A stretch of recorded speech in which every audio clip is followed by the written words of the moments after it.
menjadi mahasiswa berprestasi adalah impian semua orang. Tapi tahukah kamu bagaimana sih proses mereka sampai dengan saat ini? Dan menjadi seorang wisudawan adalah akhir di perguruan tinggi ya. Tapi kan masih ada lanjutannya nih, mau kemana dari sini. Nah, kali ini saya sudah menculik salah satu mahasiswa berprestasi UNES dan akan kita ajak untuk berbincang-bincang dan kita mintai tips nih tentang bagaimana sih cara menjadi mahasiswa berprestasi dan rencana dia mau ke depannya mau gimana.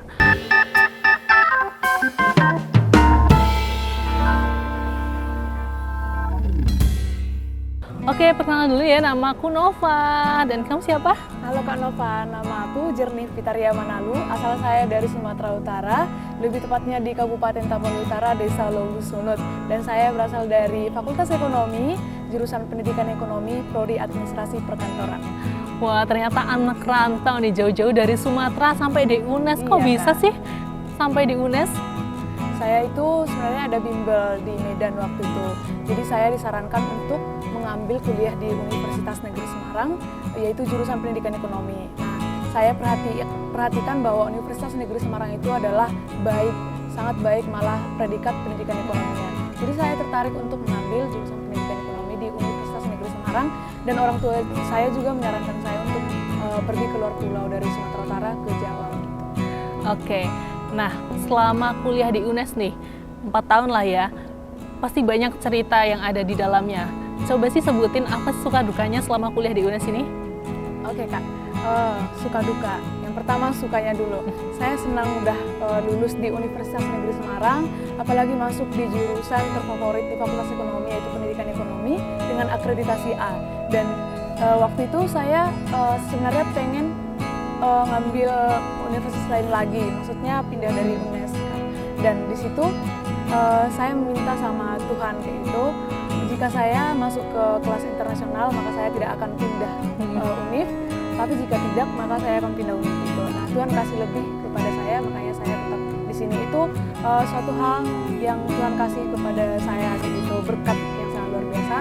Terus kalau untuk duka sih selama di UNES mungkin untuk mahasiswa ya, sering begadangnya itu aja, sering begadang, tapi itu sudah menjadi makanan wajar favorit ya untuk mahasiswa kayak gitu. Mahasiswa kalau nggak begadang kayaknya belum afdol deh. Iya. Nah, lalu selama di UNES kamu tuh hanya fokus kuliah aja nggak sih? Atau ada organisasi lain yang diikutin? Oh tidak Kak, pastinya enggak. Enggak enak jika kita hanya di kos terus kuliah kayak gitu. Nah, saya waktu semester 1 itu mengikuti magang. Waktu itu magang di Ikatan Mahasiswa Bidik Misi.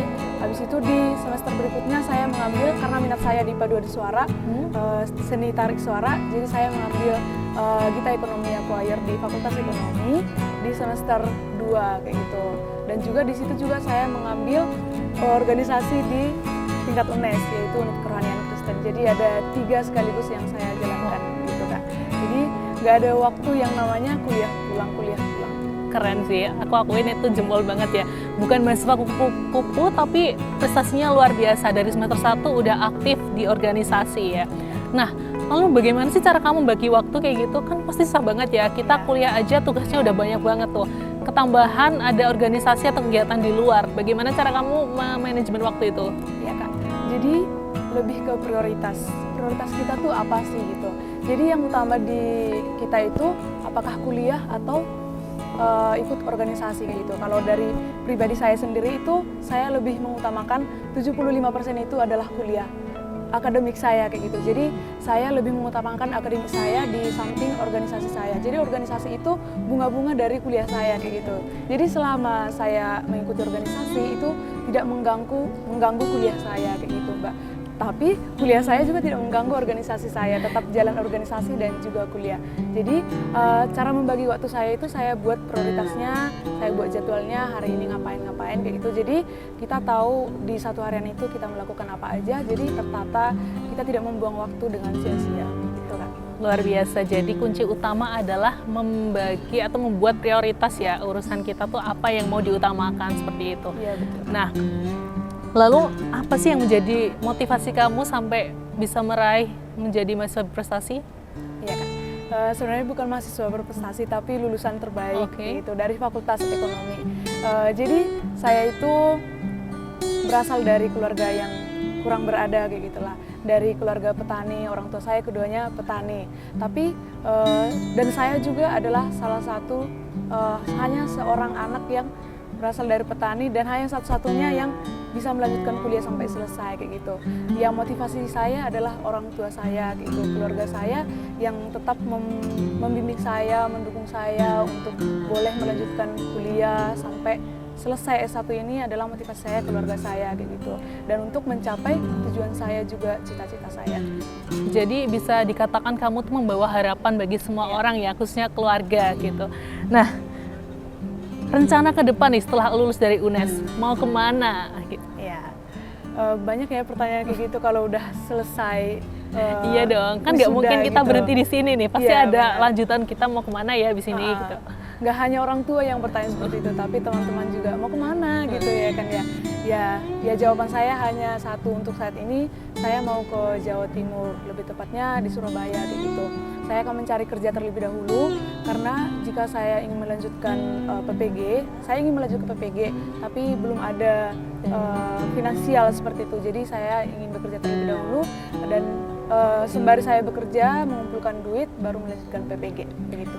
Nah, mungkin boleh ya kasih tips atau motivasi nih buat adik-adik biar bisa menjadi mahasiswa prestasi kayak kamu nih. Ya, motivasi dari saya ya. Saya juga sebenarnya butuh motivasi dari teman-teman, tapi dari pengalaman pribadi saya yang saya lakukan itu hanya yang pertama, jangan lupa untuk tetap berdoa dan bersyukur kepada Tuhan kita kayak gitu. Lakukan apa yang bisa kamu lakukan semaksimal mungkin, bagi waktumu dengan baik, jangan sampai kuliahmu terkendala kayak gitu oleh organisasimu atau kegiatan lainnya. Dan buat teman-teman yang mungkin masih berjuang untuk sampai saat ini, semoga teman-teman bisa sukses untuk kedepannya kayak gitu. Jadi kuncinya adalah usaha dan juga doa. Jadi keduanya harus saling beriringan ya. Oke, makasih ya Mbak Jernih atas waktunya karena sudah mau saya ajak berbincang-bincang kali ini. Nah, sekian Pos Kami hari ini. Sampai jumpa lagi. Dadah!